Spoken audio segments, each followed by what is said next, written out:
Queridos, eu gostaria de compartilhar a palavra do Senhor hoje e tenho uma meditação para trazer aos irmãos. Tenho tido a oportunidade, o privilégio de estar estudando um livro do pastor Philip Ryken, que é Quando os Problemas Aparecem, com alguns irmãos aqui dessa igreja e de outras igrejas que participam desse grupo.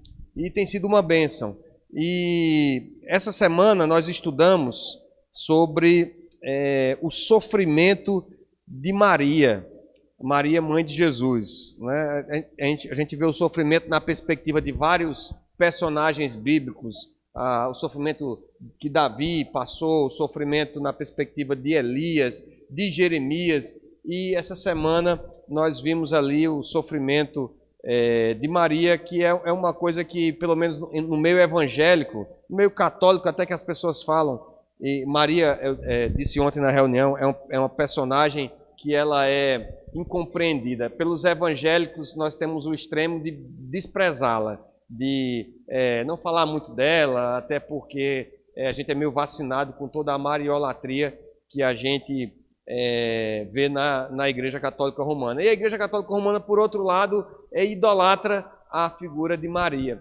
Mas Maria é uma serva do Senhor. Ela é uma jovem que recebe um chamado do Senhor que deve ter trazido zilhões de questionamentos na cabeça dela, como é que ia acontecer, o que é que as pessoas iam falar, e toda uma dificuldade ali que ela teve que enfrentar. Logo em seguida a gravidez, uma vez que o anjo disse que desceria sobre ela o Espírito Santo, o poder do Altíssimo envolveria, e ela enfrentou outras dificuldades.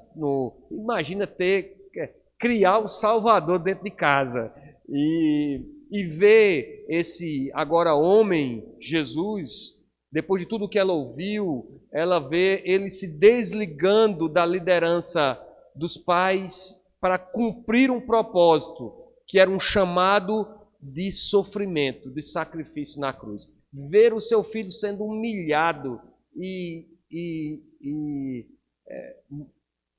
testemunhar a sua morte de forma tão cruel por causa dos nossos pecados e ser consolado por ele ainda na cruz. Realmente muitas lições para tirarmos daí. Mas passando por essa história, há a história de um homem que cruza com a vida do Messias e com a história de Maria e José, que está lá em Lucas capítulo 2, verso 25 até o verso 35, que eu gostaria de compartilhar com os irmãos esse texto. Lucas 2, 25 a 35. A palavra do Senhor nos diz o seguinte: havia em Jerusalém um homem chamado Simeão, homem este justo e piedoso, que esperava a consolação de Israel. E o Espírito Santo estava sobre ele. Revelara-lhe o Espírito Santo que não passaria pela morte antes de ver o Cristo do Senhor. Movido pelo Espírito, foi ao templo. E quando os pais trouxeram o menino Jesus para fazerem com ele o que a lei ordenava, Simeão o tomou nos braços e o louvou a Deus, dizendo: agora, Senhor, podes despedir em paz o teu servo, segundo a tua palavra, porque os meus olhos já viram a tua salvação, a qual preparaste diante de todos os povos, luz para a revelação aos gentios e para a glória do teu povo de Israel. E estava o pai e a mãe do menino admirados do que dele se dizia. Simeão os abençoou e disse a Maria, mãe do menino: eis que este menino está destinado tanto para a ruína como para levantamento de muitos em Israel, e para ser alvo de contradição. Também uma espada transpassará a sua própria alma, para que se manifestem os pensamentos de muitos corações. Vamos ter mais uma palavra de oração, queridos? Senhor nosso Deus, eis a tua palavra, Senhor, bendita, santa, poderosa, perfeita, inspirada por ti. Ó Deus, te pedimos que o Senhor agora cumpra mais uma vez o teu desígnio nos nossos corações. Senhor, fala comigo e fala ao coração do teu povo, aqueles que estão aqui, os que estão acompanhando, Senhor, pela internet, aqueles que vão ouvir ainda essa mensagem, que o Senhor traga, ó Deus, a luz do Teu Santo Espírito sobre aquilo que foi lido e que essa palavra possa produzir frutos, Senhor, possa produzir devoção, possa produzir adoração, libertação, Senhor, de ansiedades e de apegos deste mundo para a glória do Teu santo nome. Opera segundo o Teu querer, cumpre toda a Tua vontade. Eis aqui, Senhor, os Teus servos, cumpre a Tua vontade em nós, em nome de Jesus. Amém. Bom, queridos, você é daquelas pessoas que tem uma lista do que você pensa em fazer ainda nessa vida antes de morrer? Tem gente que tem uma listinha, né, de fazer, tem até filme que trata disso. Você diz, não, eu ainda sou muito novo, eu quero conhecer. Qual é o continente que ainda falta conhecer, Gerson? Meu Deus do céu, não falta mais nenhum. Oceania, né? Austrália, pro lado de lá. Pô, ainda falta eu conhecer a Austrália e tal, antes de morrer. Ou talvez você pense em ter filhos e netos ainda. Não, quero segurar os meus netos, né? Eu quero ver meus filhos casando. Eu quero, sei lá, batizar ou ver o batismo dos meus netos. De repente você quer escrever um livro. Não, eu quero, antes de morrer, eu ainda quero escrever um livro. Tem até aquele ditado, acho que é um ditado chinês, que diz que todo homem tem que, todo indivíduo, para ele ter a realização como indivíduo, como ser humano, ele precisa plantar uma árvore, ele precisa ter um filho, ele precisa escrever um livro, né? Deixar uma herança biológica, uma herança genética e uma herança intelectual. Mas você é desse tipo de gente, talvez você diga, não, eu preciso construir uma casa, ou sei lá, comprar uma casa, não posso morrer antes que isso aconteça. E a gente vive buscando esses objetivos na vida, de modo que, se de repente a gente se encontrasse com a morte,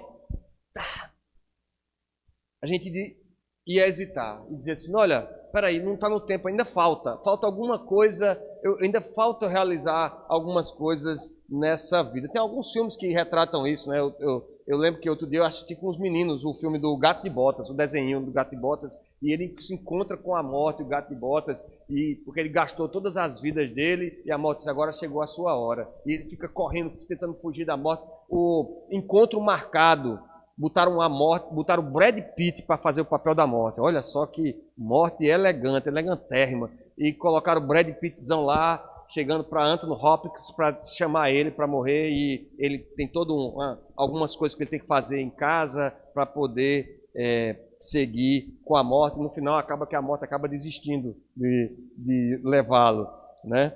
Mas hoje a gente vai ver a história de um homem piedoso que talvez tivesse já uma certa idade e ele na verdade ele tem um encontro com a vida, mas o encontro com a vida é um encontro tão admirável, traz tanta adoração e gratidão no coração dele, que ele diz assim, já deu, para mim já deu. Eu vi o que eu tinha que ver nessa vida. Os meus olhos viram a salvação.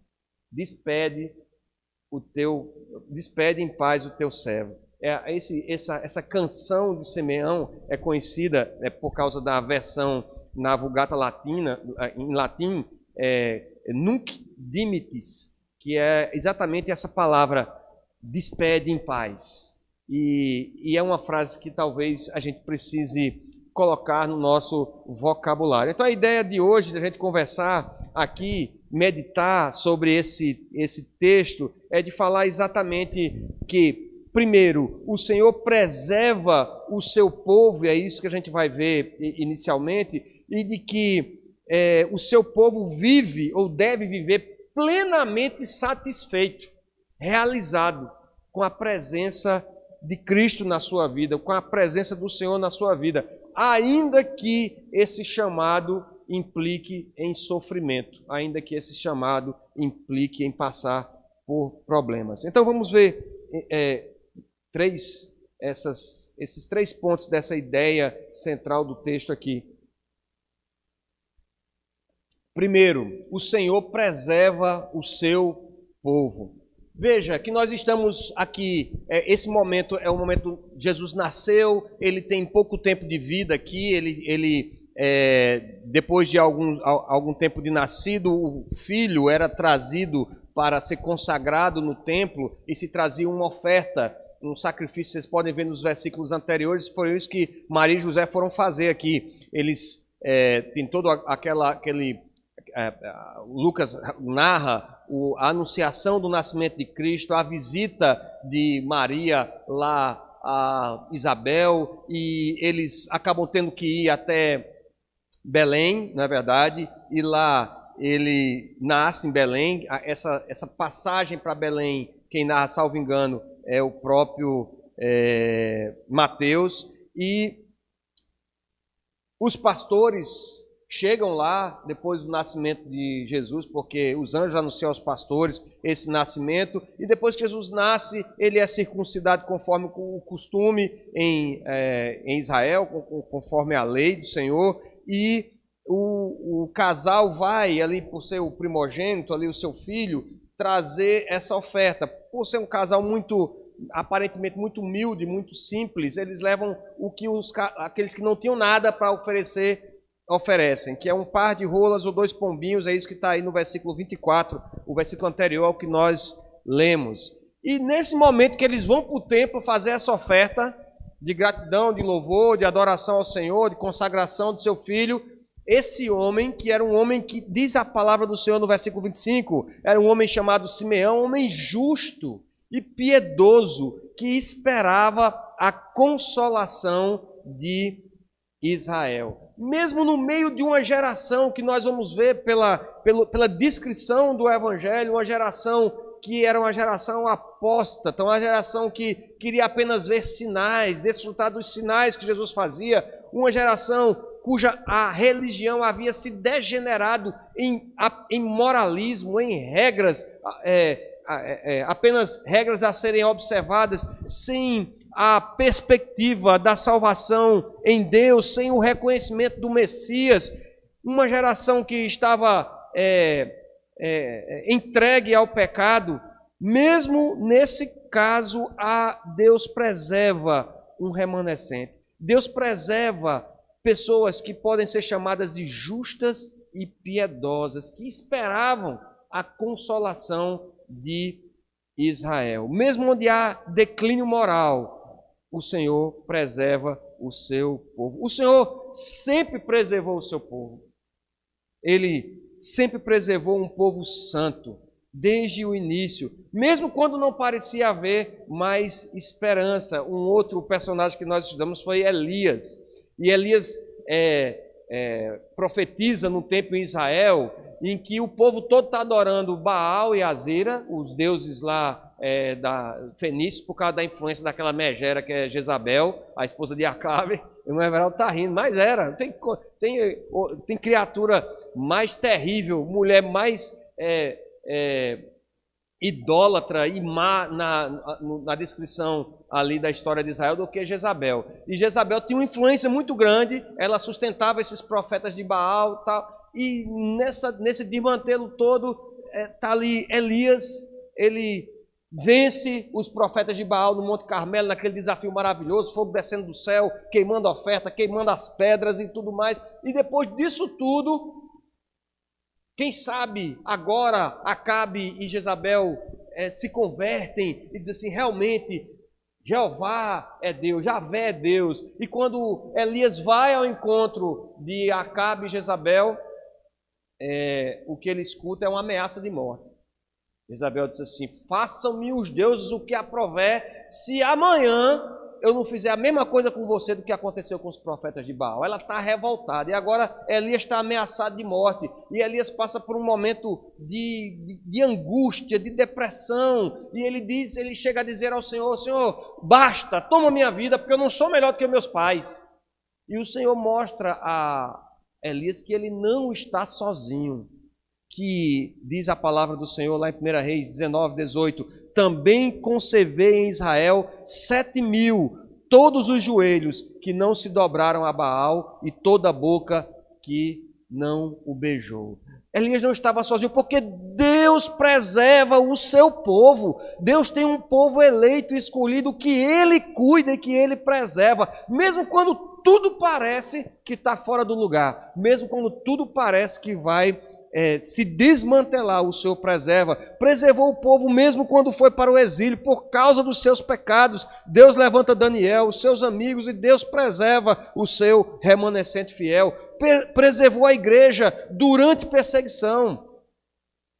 E mesmo depois da perseguição, quando o Estado se une à igreja, e nós temos a chamada idade das trevas da igreja, na Idade Média, e que a igreja agora se distancia do seu propósito de adoração e de pregação do Evangelho, para se envolver em coisas desse mundo, Deus levanta os reformadores, uns pré-reformadores e outros reformadores. Deus preserva o seu povo, Deus preserva o seu povo, sempre um remanescente fiel. Lucas faz questão de dizer que esse homem, no meio dessa confusão que agora Jerusalém estava metida sob o domínio do Império Romano, esse falso moralismo da religião judaica, ele diz que nesse homem o Espírito Santo estava sobre ele, diz o versículo 25. O Senhor preserva o seu povo em justiça e piedade, na expectativa da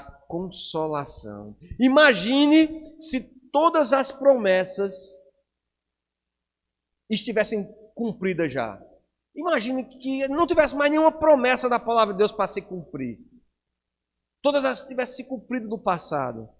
Tinha algum sentido a gente estar aqui hoje orando, pedindo a Deus para nos atender, para nos sustentar? Não, porque até isso é promessa do Senhor. O sustento que Ele dá, Ele está conosco todos os dias. Nós estamos aqui porque nós descansamos nas promessas do Senhor, na sua palavra, nas suas promessas. Nós confiamos na palavra do Senhor, na promessa dEle. O seu Espírito Santo testifica que essa palavra é verdade e a sua promessa é vida eterna àqueles que creem e juízo para os que são rebeldes e indiferentes à presença do Salvador, que tira o pecado do mundo.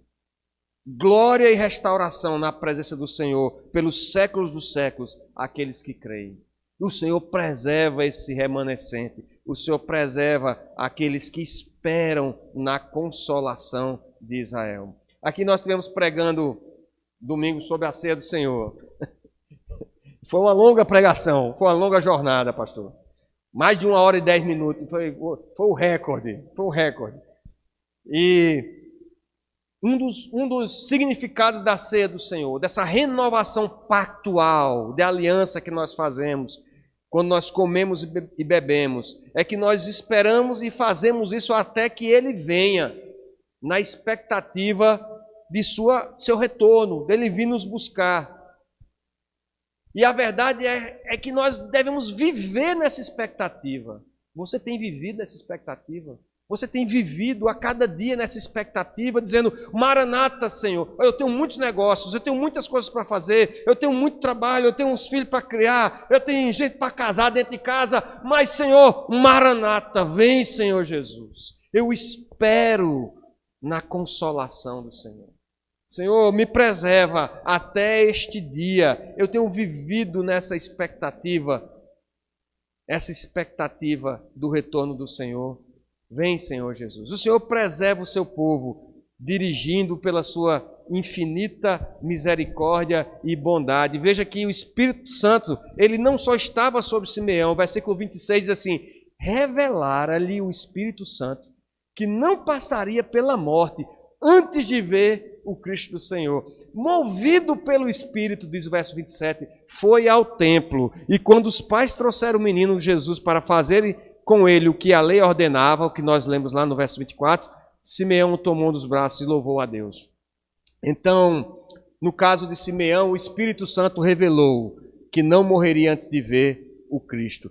Esse mesmo Espírito levou a encontrar-se com ele lá no templo. E eu, pensando numa aplicação para isso, eu digo: meu Deus, hoje o Senhor preserva a igreja, não só renovando em nós essa expectativa, e nós temos que viver essa expectativa da consolação, mas também nos dirigindo o seu povo pela sua graça e bondade, pela sua misericórdia e bondade. O Senhor preserva o seu povo através do seu cuidado e pastoreio conduzindo-nos a encontrarmos a sua direção na igreja do Senhor.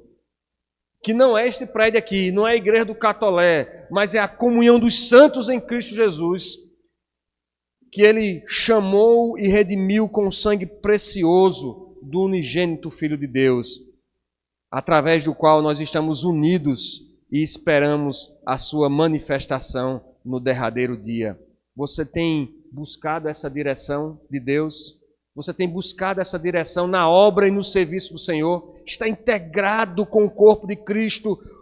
Eu falava aqui no culto domingo, falando sobre a ceia. Não faz sentido a gente vir para a igreja uma vez no mês, no domingo, para tomar a ceia. Porque a ceia, o sentido da ceia tem esse sentido de renovação, de aliança vertical com Deus, mas há um sentido horizontal de serviço, de discernir o corpo, que é o corpo de Cristo, que somos nós, que estamos unidos por causa do sangue de Cristo Jesus. Então nós precisamos entender que o Senhor nos preserva unidos como corpo de Cristo. O Senhor nos preserva nos dirigindo como corpo, não é individualmente. Eu tenho o meu momento devocional, porta fechada, joelhos ali no chão, na presença eu e Deus, mas eu tenho que estar unido com o corpo de Cristo, unido com o Senhor através de sua igreja, sendo dirigido pela sua infinita misericórdia, pela ação do Espírito Santo na obra do Senhor, no seu serviço. Então o Senhor preserva o seu povo, esse é o primeiro ponto. O segundo ponto, meus irmãos, é que ver cumprida a salvação de Deus em nós deve ser mais que suficiente o que esperarmos nessa vida. Ver cumprida a salvação de Deus em nós é mais do que suficiente o que nós podemos esperar nessa vida. Como a gente se agarra no presente às coisas dessa vida? Eu falei aqui alguns exemplos no começo. É viagem, é casa, é filho, é família, enfim.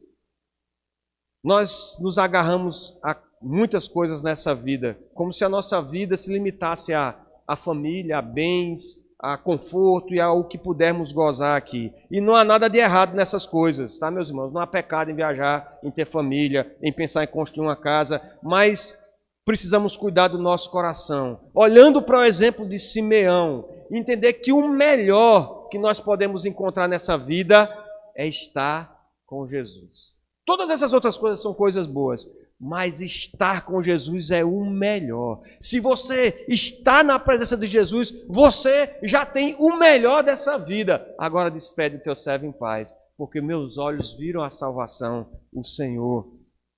Simeão teve um privilégio que poucos tiveram, de colocar o Salvador Jesus nos braços. Aqui a gente fica, às vezes, brigando para botar Samuel, para pegar um no braço, o outro, né?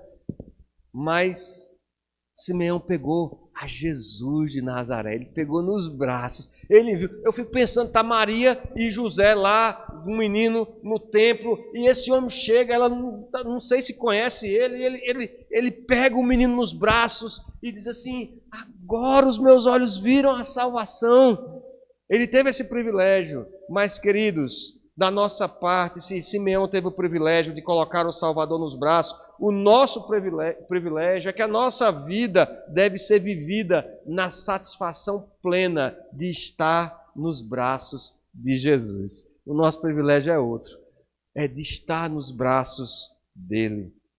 No Éden, os nossos pais, que nos representavam ali, viviam plenamente satisfeitos em obedecer a Deus. Estavam ali, o Éden simbolizava a presença de Deus, o tabernáculo do Senhor era ali, o Éden, e naquele lugar, homem e mulher encontravam-se com o Senhor regularmente e tinham ali o seu trabalho, o seu serviço, era estar na presença de Deus, e se realizava com isso, até que isso não foi mais suficiente para viver, até que estar na presença, desfrutar da presença do Senhor, trabalhar para o Senhor, administrar aquilo que o Senhor tinha colocado nas mãos do homem e da mulher, aquilo não foi mais suficiente e eles decidiram buscar contentamento, satisfação em algo mais, em algo além do prazer de estar com Deus. Eles queriam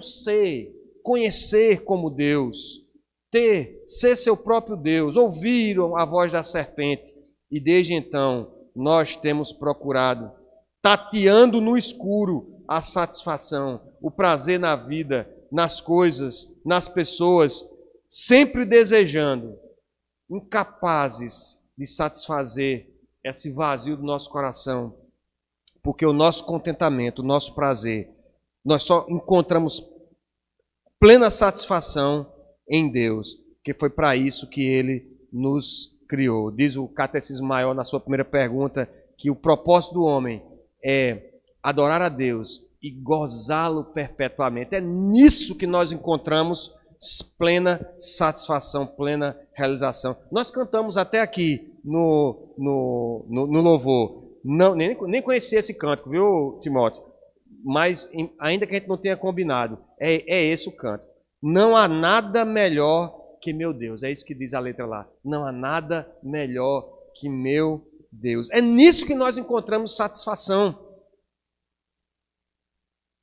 Hoje nós passamos a vida pensando que vamos viver para sempre, correndo atrás de coisas que possam minimizar o sofrimento da nossa família, nos trazer de alguma forma alegria, ainda que seja momentânea. Até frequentamos a igreja, procurando o caminho da obediência, vivemos tentando acrescentar a Cristo sempre algo mais que nos satisfaça. E essa é a aplicação principal aqui, meus irmãos. E o pastor Ronaldo Lidório, vez por outra, fala sobre isso. O Evangelho não é Cristo e alguma coisa a mais que você tem que fazer. O Evangelho não é Cristo e algo mais que você precisa experimentar. O Evangelho não é Cristo e alguma coisa. É apenas Cristo. Apenas não, é Cristo, porque Cristo já é suficiente. Como diria, John Piper tem um ministério que chama Desiring God, que é desejando Deus. E ele diz assim que Deus é mais glorificado em nós, quanto mais satisfeitos nós somos nele. Sua satisfação está só em Jesus? Ou em Jesus e mais alguma coisa? Você pode cantar como Simeão, esse canto, Nunc dimittis. Despede teu servo em paz. Despede, porque a minha satisfação está no Senhor. Eu sei que tem muita coisa nessa vida para resolver, mas, Senhor, despede em paz o teu servo, porque meus olhos viram a salvação, viram a Jesus. Já tem o máximo, o melhor da vida, que é Cristo. Ou você talvez esteja lidando com tantos medos, tantos temores, ansiedades, porque tem algo mais que ocupa o trono do seu coração. Alguma coisa que deixa Cristo não ser suficiente na sua vida. Cristo é a salvação. Ele é a salvação não somente para os judeus. Lucas continua descrevendo esse canto de Simeão. Ele diz, ele porque meus olhos já viram a tua salvação, a qual preparaste diante de todos os povos, luz para a revelação aos gentios e para a glória de todo o povo de Israel. Aqui é o cumprimento da palavra profética lá de Isaías, quando fala a respeito do servo, o sofredor.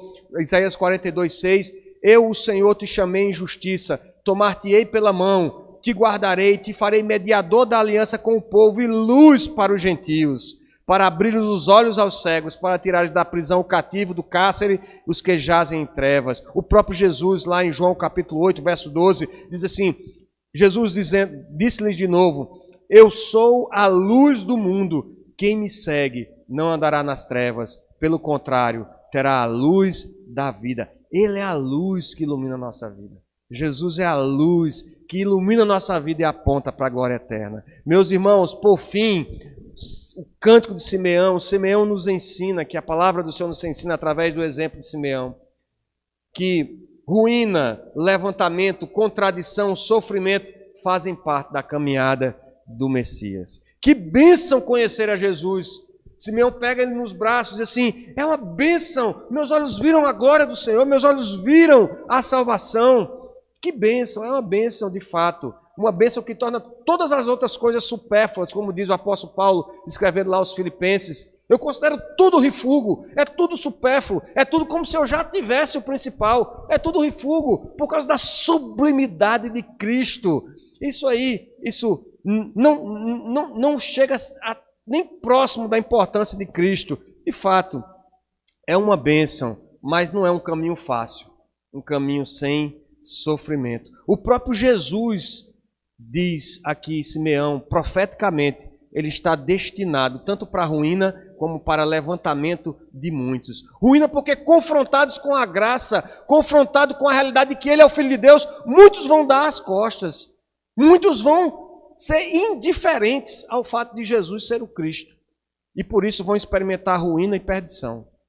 E para outros, não, salvação, levantamento, porque reconhecerão que ele de fato é o Filho de Deus. O apóstolo Pedro, escrevendo a sua carta, a gente já teve a oportunidade de pregar sobre isso aqui na primeira carta de Pedro, capítulo 2, versos 6 e 8, diz que ele é a pedra angular. E a pedra angular é aquela pedra que é a pedra-chave para construir, fazer a junção das paredes, dar firmeza à obra. Ele é a pedra angular, assim, para os que creem é, mas para os que se perdem, ela é pedra de tropeço, é pedra de condenação. Aqueles que confessam arrependidos dos seus pecados e creem nele, ele é salvação, é pedra angular, mas é pedra de tropeço, rocha de ofensa, aqueles a quem ele cair, quem ela cair será condenado.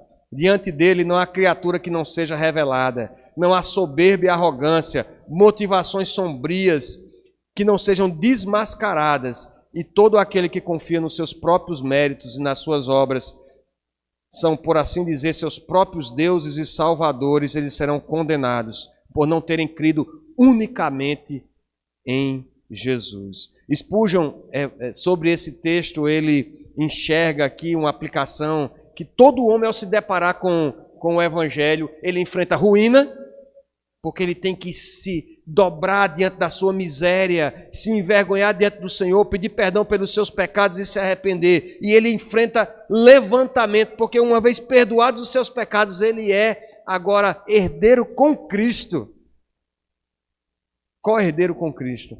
Tem sua vida transformada, sendo feito nova criatura em Jesus. Ele é alvo de contradição, como disse Simeão, porque o mesmo Evangelho que nos une de modo indissociável com o amor de Cristo, diz o apóstolo Paulo, que nada pode nos separar desse amor, nem morte, nem anjos, nem principados, potestades, poderes, nada pode nos separar desse amor, uma vez que nós estamos ligados dessa forma nele, nos fazendo seu povo exclusivo. É o mesmo Cristo que acaba trazendo separação entre pais e filhos, entre amigos, entre pessoas que não conseguem reconhecer a verdade do Evangelho.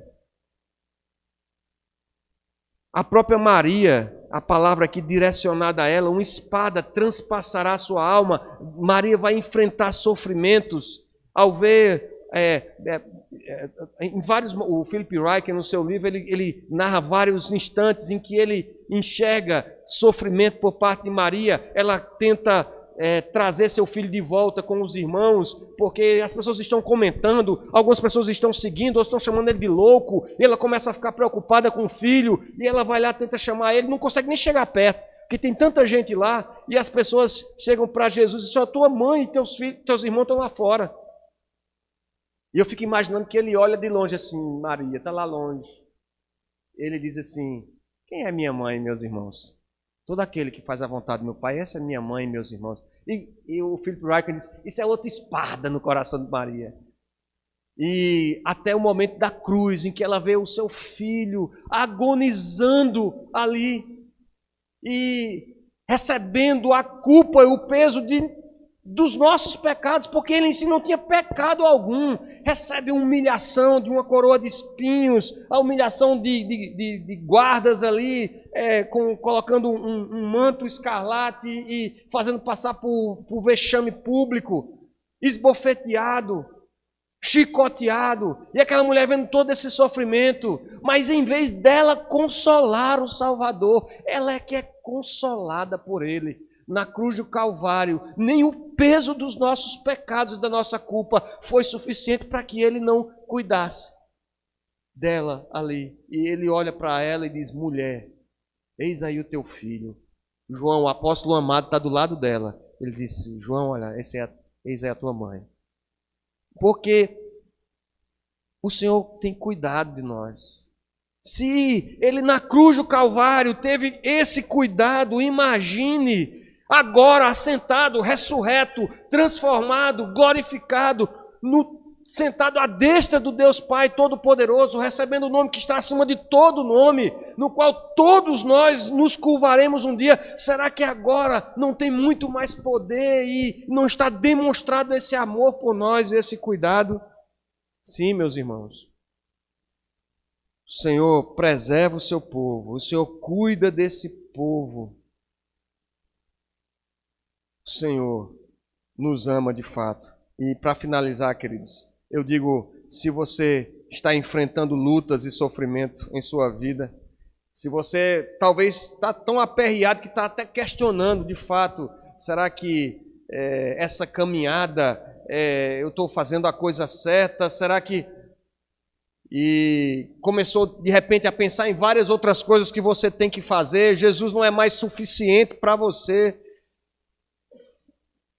Tendo encontrado a Cristo e crido, talvez você pensou que as coisas seriam mais fáceis.